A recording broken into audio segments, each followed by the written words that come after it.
Saya udah berusaha jaga jarak, Cep. Tapi Saya sama Sarena harus sering ketemu, sering pergi bareng, karena urusan kerjaan. kamu nyalahin kerjaan? Bukan nyalahin kerjaan, tapi keadaannya emang gitu. Kalau kenyataannya ternyata Teteh memang bertepuk sebelah tangan gimana? Udah pasti aku bakal patah hati. Kira-kira bakal pengaruh sama kerjaan nggak? Secara profesional harusnya sih enggak.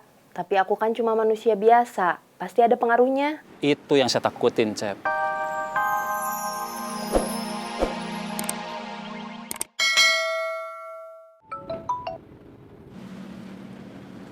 Halo, David diajar orang di mana? di tempat kita biasa kumpul. Saya lagi OTW ke sana. Oke, Kiri, kiri, kiri.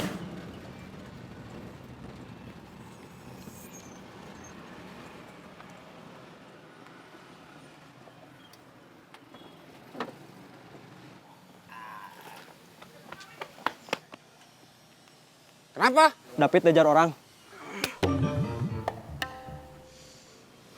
Diajar siapa? Mana orangnya? Nggak tahu, orangnya udah pergi.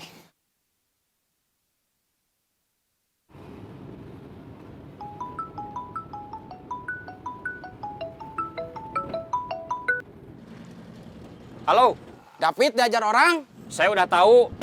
Saya lagi OTW, mau ke situ.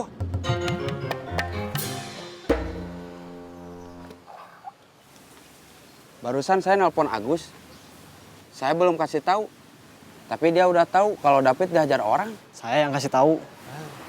Pantes.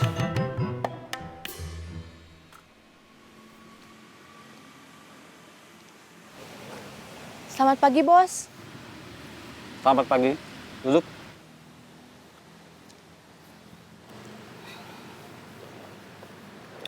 Sudah sarapan? Sudah, Bos. Pakai apa?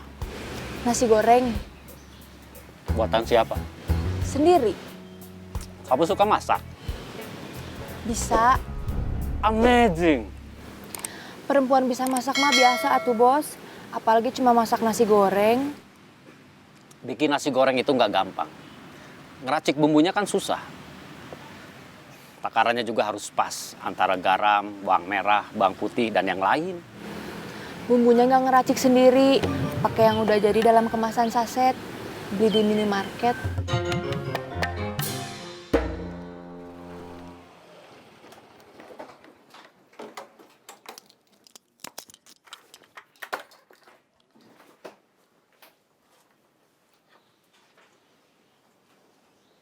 Punten.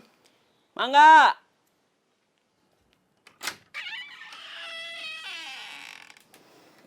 Bos, gimana kondisinya? Iganya yang dihajar. Gak tahu cuma karena terasa sakit aja atau jangan-jangan tulang iganya patah. Hari ini kamu nggak usah operasi atau mencari calon anggota baru. Kamu ke tempat kerja kamu yang sebenarnya, kafe. Kalau nanti ketemu Junaidi, bilang ke dia, mulai besok kamu keluar kerja dari kafe. Kemudian full time bekerja sebagai profesional di bidang kejahatan dengan spesialisasi comot dompet alias tukang copet.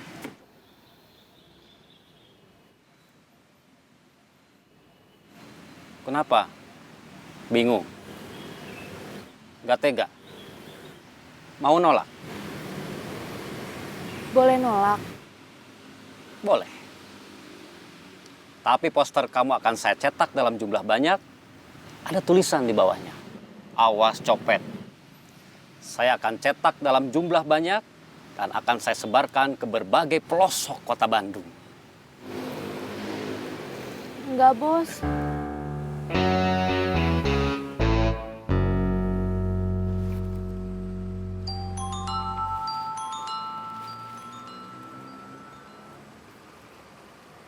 Halo, Kang. David dihajar orang. Siapa orangnya? Nggak tahu. Tapi kayaknya orang yang ngehajar Ocai sama Memet juga. Soalnya cara nyerangnya sama. Sama-sama meeting dari belakang. Terus bagian yang diserang juga sama. Sama-sama mukul rusuk. Betul. Udah 3 orang yang saya hajar. Gimana kondisinya? Belum tahu. Tadi dibawa Yayat sama Akim ke rumah sakit.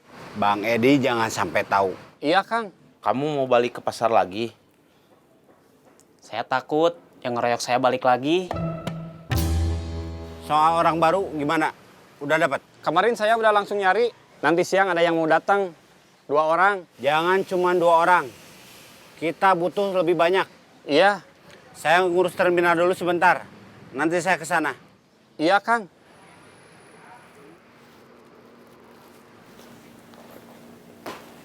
Tadi Cemumun yang saya tanya-tanya soal keluarganya. Sekarang kamu.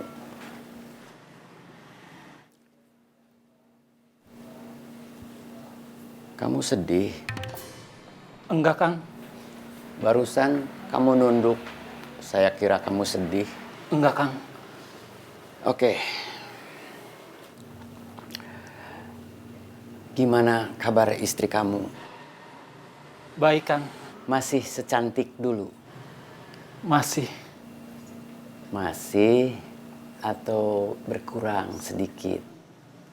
Cuma jarang make up aja. Kecuali kalau mau pergi-pergian. Masih selangsing seperti dulu? Sekarang agak gemuk.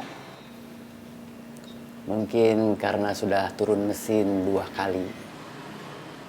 Iya, Kang. Nggak seksi seperti dulu? Saya nggak pernah mikirin itu. Nggak ada perubahan apa-apa di perasaan kamu? Enggak. Alhamdulillah. Saya bangga sama kamu. Saya juga tenang. Terima kasih, Kang.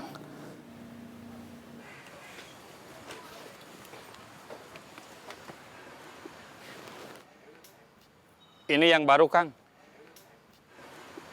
Pauji sama Abuy. Kalian sekarang berlima. Iya, Kang. Nggak bisa bersepuluh. Nanti dicari lagi, Kang. Kita mau perang. Didan nggak datang? Enggak. Nggak ada kabar? Enggak. Mudah-mudahan karena ada urusan, bukan karena seperti Wawan sama Ican. Saya diancam, sama seperti kalian.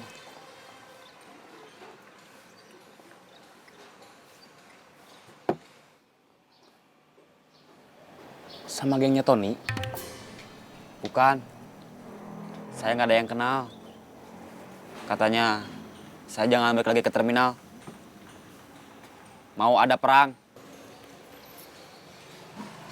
Kalau saya ketemu lagi sama mereka di terminal, posisinya musuh. Kita akan perang.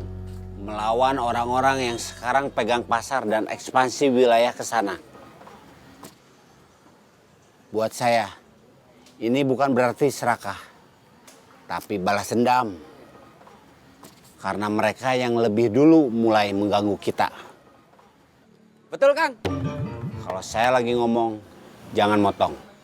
Maaf, Kang. Saya sih nggak nyesel keluar dari terminal. Saya ke sana diajak, bukan kemauan sendiri. Terus di sana kerjanya nggak tenang. Saya juga. Saya lebih enak kerja yang dulu. Biar nggak rutin bantu saudara jual beli beras. Saya belum bilang sama Encuy kalau saya mau keluar. Sebetulnya saya masih mau di terminal. Soalnya kalau keluar, saya belum tahu mau kerja di mana. Perang sebetulnya sudah dimulai. Beberapa orang kita sudah disikat satu persatu. Tapi gak perlu takut. Perbesar pasukan kita. Biarkan mereka yang takut. Alasan saya cuma satu itu. Takut. Kalau kamu takut, nggak usah pulang. Tidur sini aja.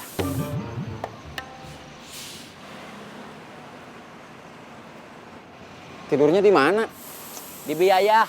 Sama biaya? Bukan sama biaya, tapi di warung biaya. Kalau malam, biaya pulang. Warungnya kosong. Kamu bisa tidur di bangku. Bangkunya panjang, bisa buat tidur. Besar tapi kecil. Saya bisa jatuh. Kamu tidurnya jangan gerak.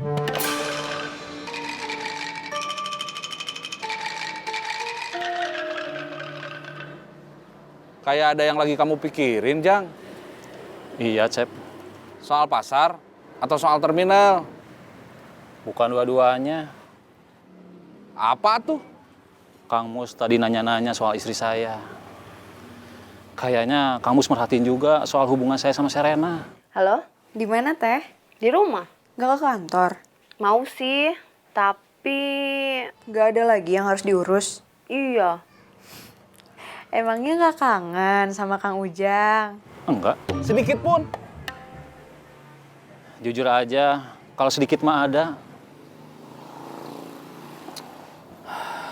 Saya udah curiga sejak lama. Iya, udah seminggu. Kangennya kayak apa? Pakai banget. Kalau kangennya pakai banget, jangan gengsi. Bukan gengsi, cuma Kang Ujangnya gitu-gitu aja. Cuek. Padahal aku udah ngasih kode. Saya udah berusaha jaga jarak, Cep. Tapi Saya sama Serena harus sering ketemu, sering pergi bareng, karena urusan kerjaan. kamu nyalahin kerjaan? Bukan nyalahin kerjaan, tapi keadaannya emang gitu. Kalau kenyataannya ternyata Teteh memang bertepuk sebelah tangan gimana? Udah pasti aku bakal patah hati. Kira-kira bakal pengaruh sama kerjaan nggak? Secara profesional harusnya sih enggak. Tapi aku kan cuma manusia biasa. Pasti ada pengaruhnya. Itu yang saya takutin, Cep.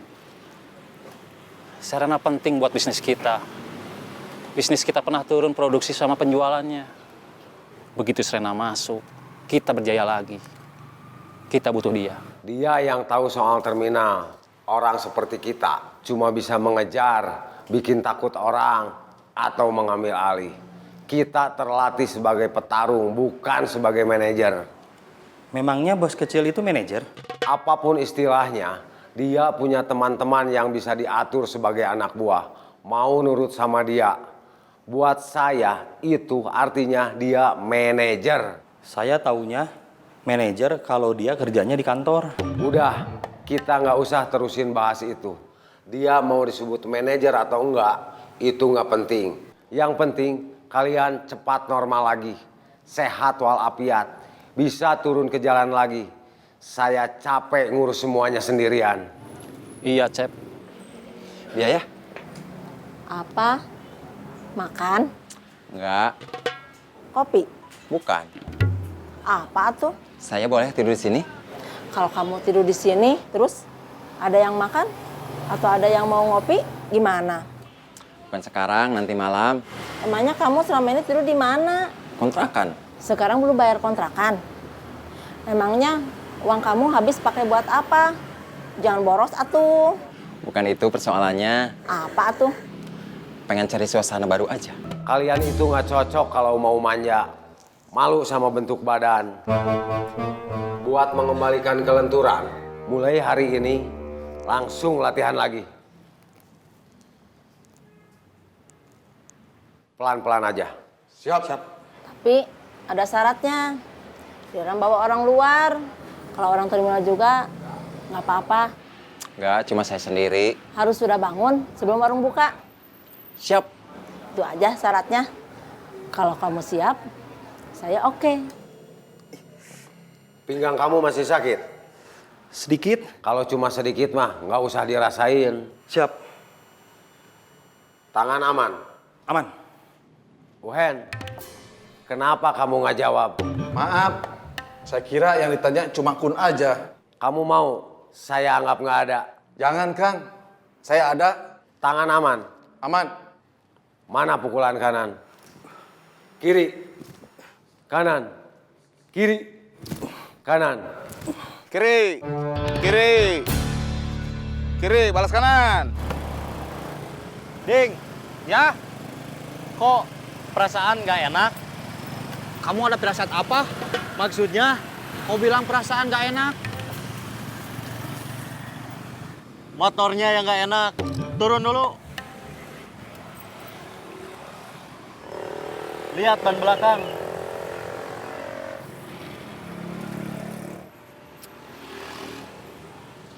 Kempes. Pantesan, perasaan dinaikinnya nggak enak. Tadi saya ke rumah Tony. Tony cerita soal kemarin dia dibawa bos Bubun ke hotel. Terus disuruh berdiri di bawah shower. Pakai air dingin. Tony bilang dia nggak dihajar sama bos Bubun. Dia juga nggak ditanya apa-apa. Cuma disuruh ikut ke hotel. Terus disuruh berdiri di bawah shower. Pakai air dingin. Sampai 2 jam.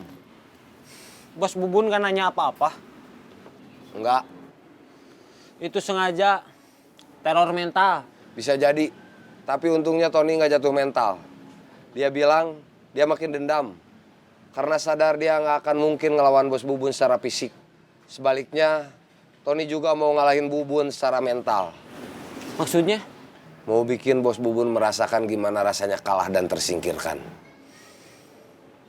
Kehilangan kejayaan yang sekarang ia punya.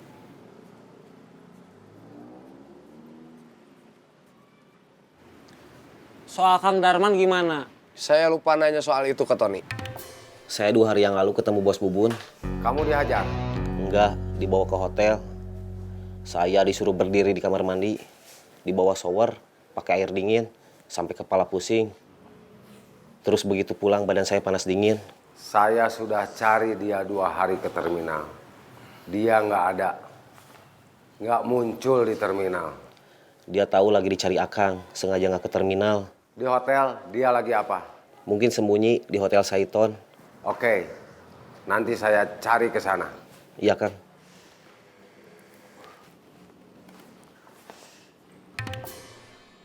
Kamu lagi apa? Ini Kang, pinggang saya.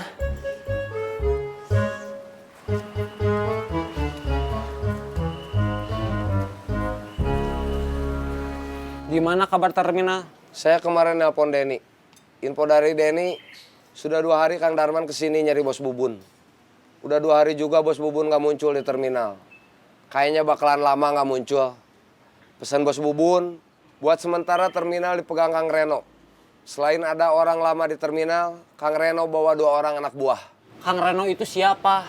Denny udah cari info siapa Kang Reno. Anak buah Kang Reno sendiri gelap soal Kang Reno. Tapi Denny yakin, di atas Kang Reno ada orang lain. Orang yang backup Bos Bubun waktu dikejar anak buah Kang Darman. Anak buah Kang Darman kayaknya gagal. Makanya Kang Darman sekarang turun langsung. Berarti buat geser Bos Bubun gak akan segampang yang Tony kira. Ya, sepertinya gitu. Jack sama Iding, kenapa belum sampai juga?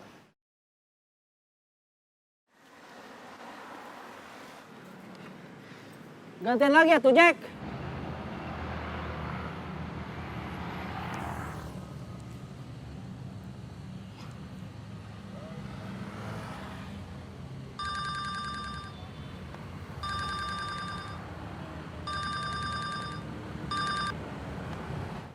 Halo. Kamu sama Iding di mana? Masih di jalan. Kenapa masih di jalan? Lagi cari bengkel. Ban motor saya kempes. Nanti keluar dari sini, belok kanan. Sekitar 100 meter ada tukang tambal ban sama tambah angin. Bannya ditambah angin dulu aja. Iya, terima kasih. Ya, sama-sama.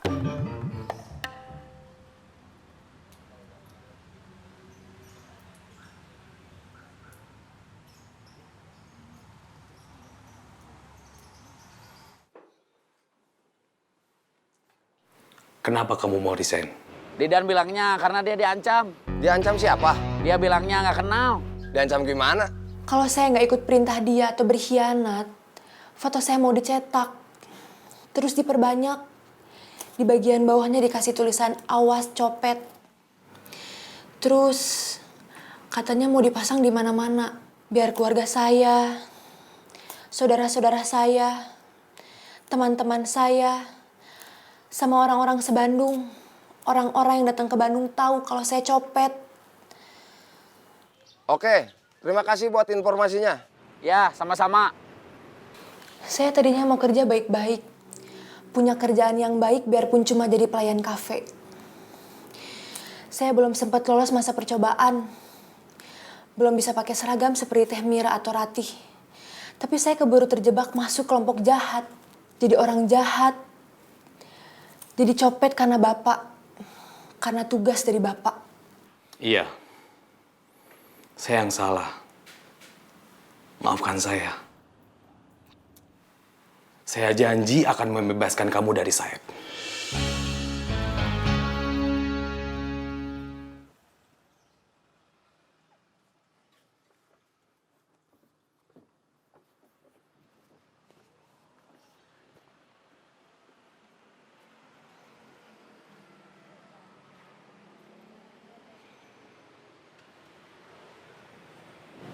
Kita belum nyopet, kenapa udah turun? Ini HP orang yang tadi duduk di sebelah saya.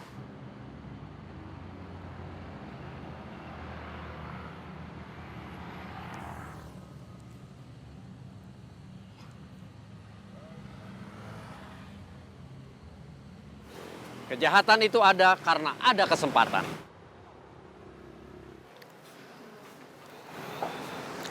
Aku udah resign.